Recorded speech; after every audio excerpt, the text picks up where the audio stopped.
नमस्कार शेतकरी बंधूंनो, मी Ganesh Tayde Sahyadri agro services या यूट्यूब चॅनलमध्ये आपलं सहर्ष स्वागत करतो।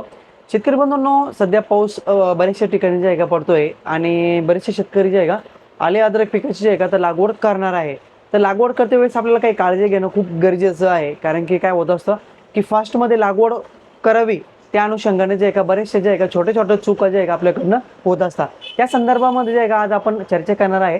त्याआधी तुम्ही आपल्या चॅनलला नवीन असाल तर चॅनलला सबस्क्राईब करायला विसरू नका।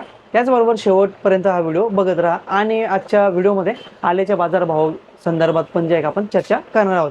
सध्याच्या कंडिशनला बरेचसे नवीन शेतकरी जे आहे ते आले पिकाची जे आहे का लागवड करताय। एक साधारणपणे 4.5 फुटाचं बेड पाडलेलं आहे। बरेचसे शेतकऱ्यांनी शेणखताचा वापर केलेला आहे, तर निश्चित आपल्याला जे आहे का त्याचं उत्पन्न वाढूनच मिळणार आहे।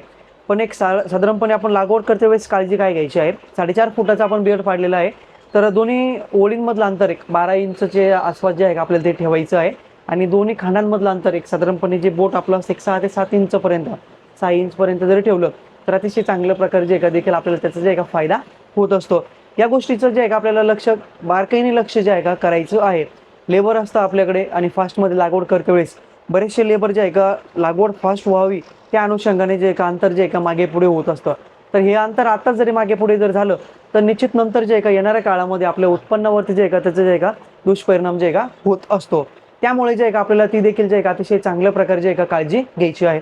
त्याचबरोबर बरेचसे शेतकऱ्यांनी जे आहे का बेसल डोस जो आहे का टाकलेला आहे त्याला व्यवस्थित काढून जे आहे का टाकायचं आहे, जेणेकरून उत्पन्नामध्ये वाढीच जे आहे का अतिशय चांगल्या प्रकारे जे आहे का त्याचा आपल्याला जे आहे का फायदा होत असतो।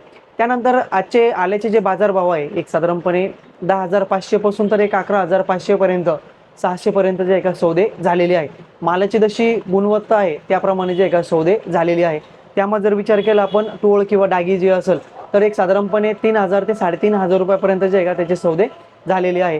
त्यानंतर त्यामधला जो नवीन माल असतो एक साधारणपणे 800 रुपये प्रति क्विंटल ते 1,000 रुपये प्रति क्विंटल प्रमाणे जे आहे का त्याचे देखील जे आहे का सौदे झालेले आहे।